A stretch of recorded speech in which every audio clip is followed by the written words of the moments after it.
October 30th, 1944, southeast of Kyushu, Japan. USS Salmon, SS-182, is on her 11th war patrol when she makes radar contact with a large Japanese tanker escorted by 4 anti-submarine frigate-class vessels, the kind of screen that turns a torpedo attack into a knife fight. Out here, there are no friendly coastlines, no safe shallows, no quick exits. Just open water and enemy-held approaches to the Japanese home islands, exactly where the US submarine force has been sent to squeeze Japan's shipping arteries until they fail. Salmon is operating as part of a coordinated attack group, sweeping a wide area, reconnoitering harbors, hunting for something worth risking a boat for. For weeks, there's nothing. Then, finally, contact. The target is identified in U.S. Navy records as Takane Maru, 10,021 tons, moving with escorts that patrol like guard dogs, slow back-and-forth patterns, sonar searching, ready to drop charges the instant they suspect a submarine is near. At 0401, Salmon establishes radar contact and begins a surface chase. It's long and messy. The tanker's speed is high, its course changes are radical, and rain squalls keep swallowing the contact for short stretches, exactly the kind of conditions that stretch a pursuit into an exhausting hours-long stalking match. By late afternoon, something dramatic happens ahead. Salmon sees a large explosion in the tanker's stern, recorded as the result of an earlier attack by another US submarine in the group. The tanker appears to stop or slow, and anti-submarine activity begins immediately. Salmon can hear depth charge explosions through the hull while she closes in. This is the moment every submarine commander wants and fears at the same time: a crippled target, with escorts already angry, already hunting. At 1740, Salmon starts to close the range for a firing position. The tanker is immobilized far off, about 24,000 yards, drifting slowly with wind and current. The 4 escorts patrol roughly 200 yards to either side of the tanker, pacing like sentries. Salmon's recorded position is 30°08 N, 132°33 E, around 120 miles southeast of Kyushu. The sea is moderate, and the wind is Beaufort 3 to 4, not calm, but workable. At 1823, Salmon submerges and begins her attack approach. She's slipping down into the controlled silence submariners live for: periscope depth, careful course, careful speed. While above her, escorts move in patterns designed to murder anything underwater. There's another problem too, one that isn't tactical, but mechanical. The report notes her main shafts were squealing badly, a condition that had been getting worse for days. In a submarine, noise is betrayal.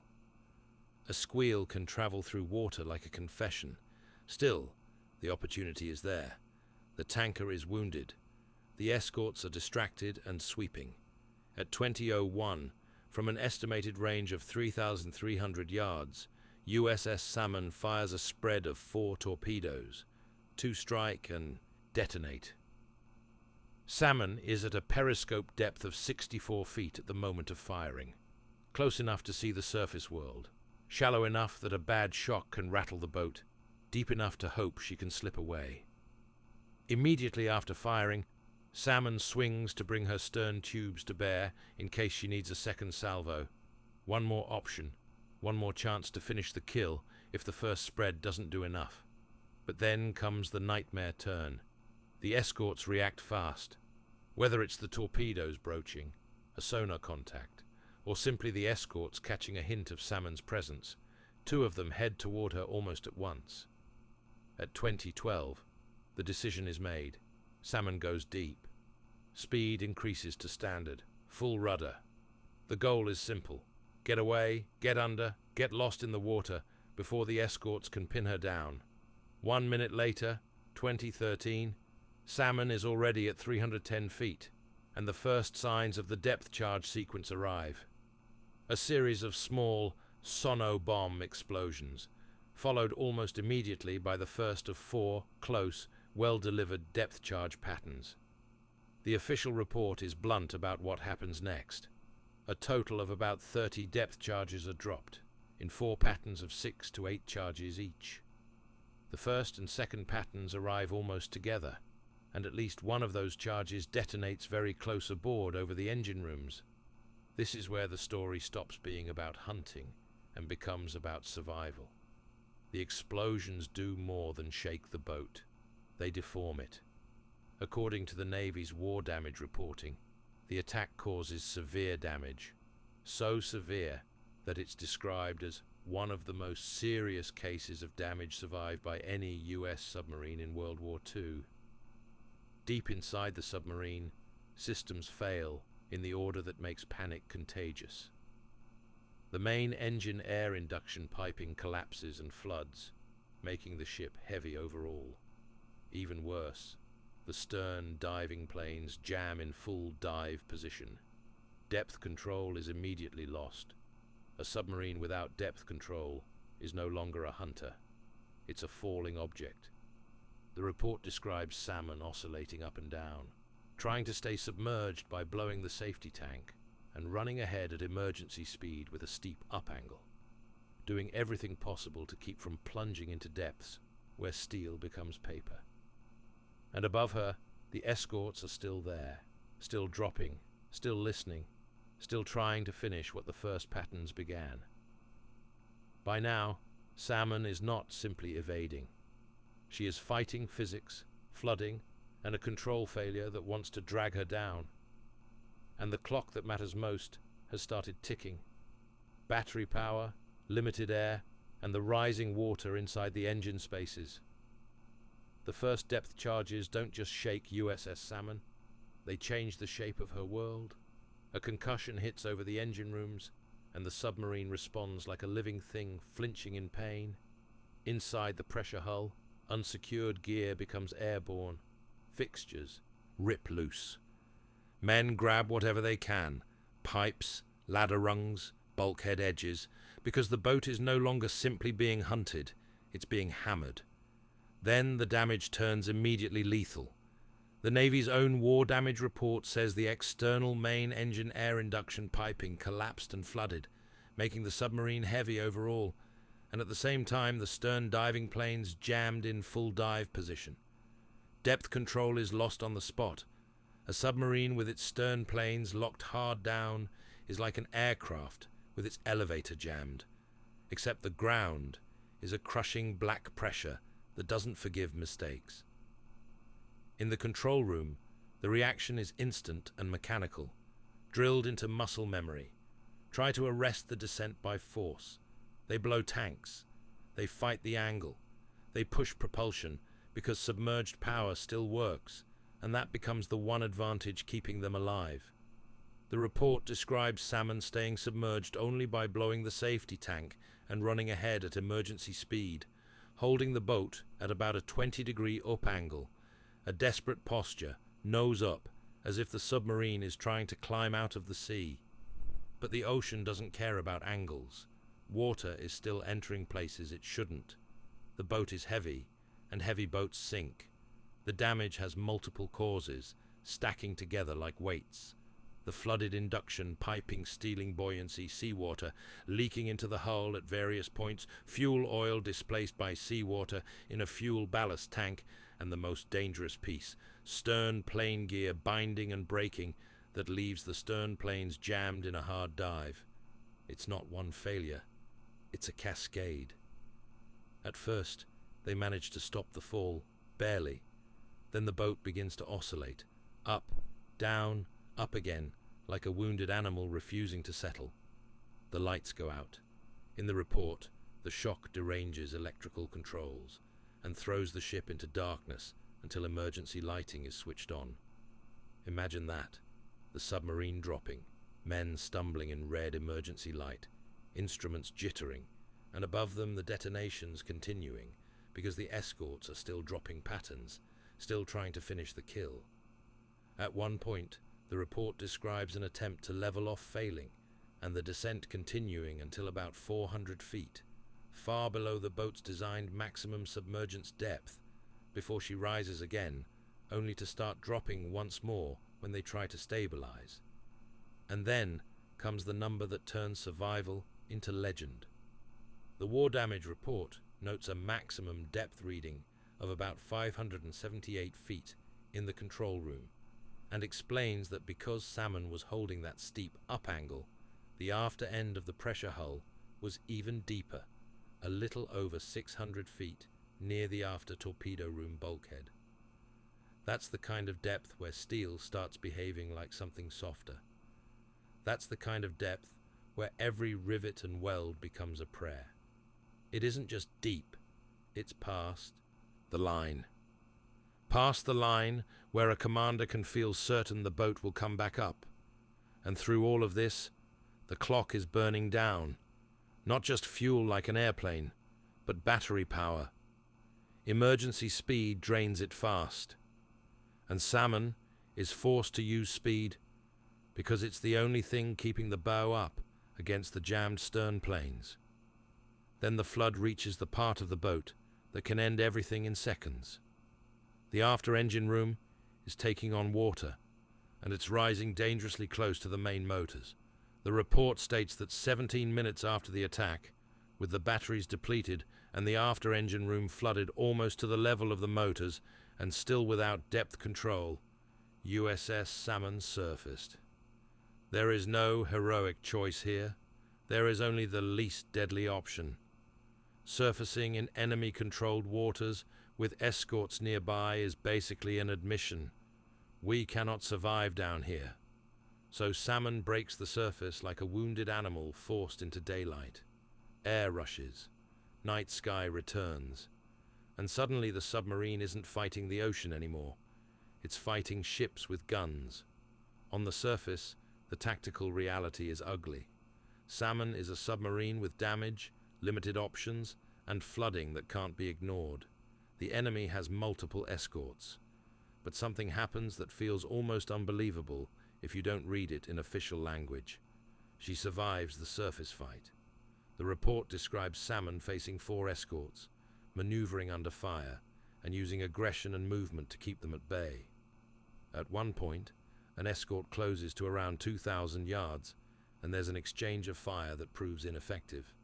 Then Salmon turns toward a rain squall forming to the southwest. That squall becomes salvation.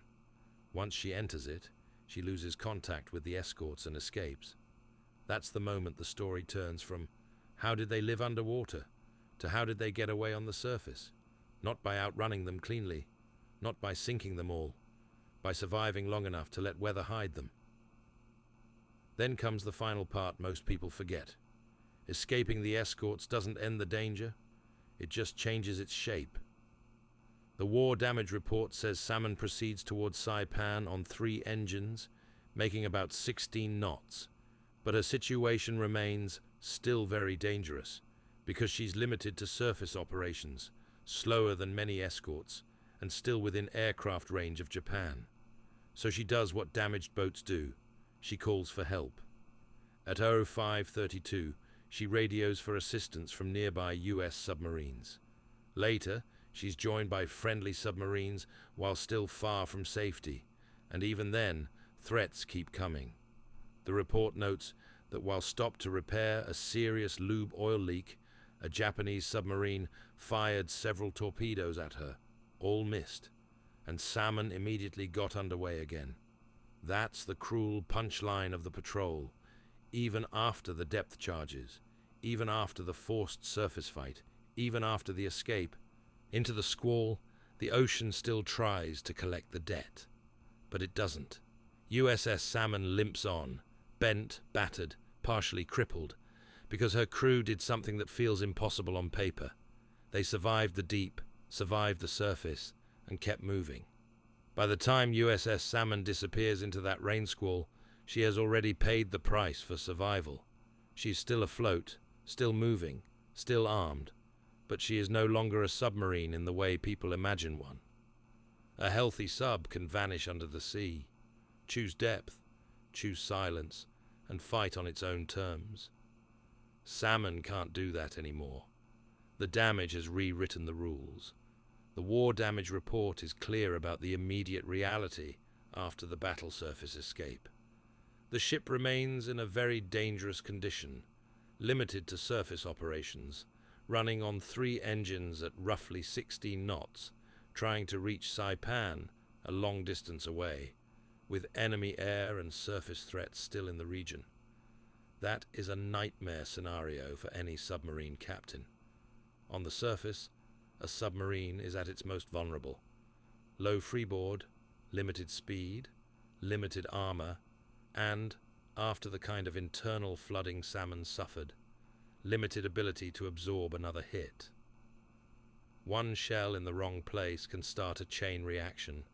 More flooding, electrical failure, fire, loss of propulsion. Inside the boat, damage control becomes the real war. Men are working with the kind of precision that only comes from fear and training, isolating flooded spaces, controlling leaks, checking electrical gear, watching the motors, balancing the boat so it doesn't take an unexpected list. The after-engine room flooding, described as rising near motor level before the forced surfacing, isn't just a dramatic detail. It's the line between limping and dead. Then comes the next hard decision: call for help. At 05:32, Salmon radios for assistance from nearby US submarines. She needs protection because she can't dive safely, and she needs company because a damaged boat alone is a target waiting for the right enemy patrol to stumble into it. Friendly submarines answer the call, and even with help nearby, the ocean doesn't let the story relax. At one point, Salmon stops to deal with a serious lube oil leak, the kind of repair you can't postpone without risking engine failure. While she's vulnerable and slowed, a Japanese submarine fires several torpedoes at her. The report states they miss, and Salmon gets underway again. That moment is important because it shows how thin the margin still is. After surviving roughly 30 depth charges, a near loss of depth control, an extreme depth episode, flooding, a forced surfacing, and a surface escape, she is still one torpedo away from becoming a story without an ending. But she keeps moving.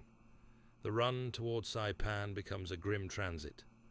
Long hours on the surface, scanning the horizon, expecting aircraft, expecting ships, expecting the next sudden emergency. Inside, the crew is exhausted, not just physically, but mentally. Every creak of the hull becomes suspect. Every vibration feels like it could be the start of another failure. And when she finally reaches safety, the story shifts again, from survival to evidence. Because the US Navy doesn't just celebrate a damaged boat coming home, it dissects it. The war damage report doesn't treat Salmon's survival as a miracle.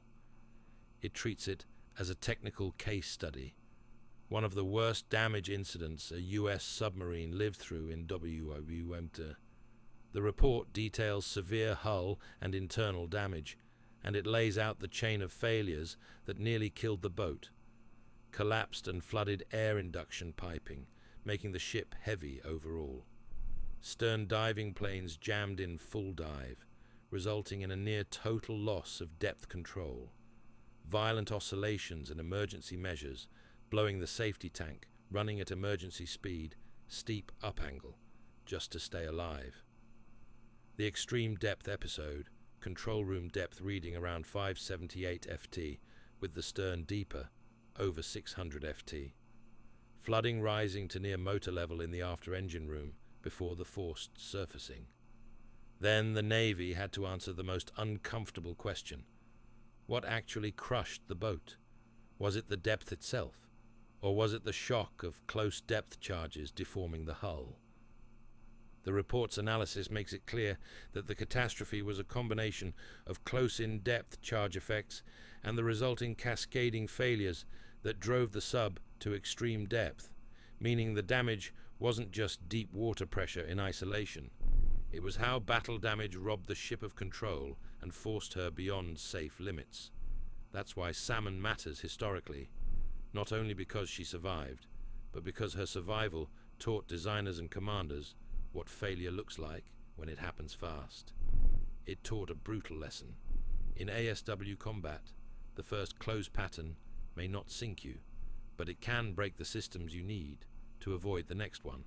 And it taught another lesson too. Sometimes the only way to live underwater is to stop being underwater. When people hear submarine escape, they imagine stealth and silence. Salmon's escape is the opposite. Noise, flooding, damage, emergency speed, and finally a forced surface fight in the dark. She doesn't survive by being invisible. She survives by staying functional, just barely, long enough for weather, distance, and discipline to finish the job. She comes home scarred, and the scars become proof. Not proof of mystery. Proof of something harder.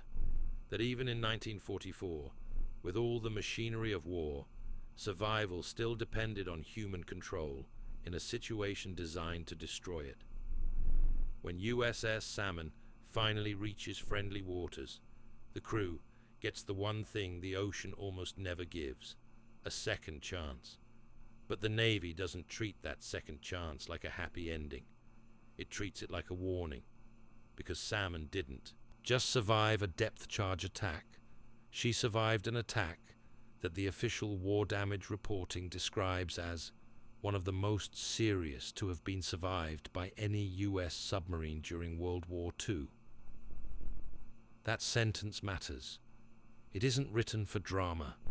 It's written for engineers, commanders, and future crews who need to know what a submarine can endure and what it can't.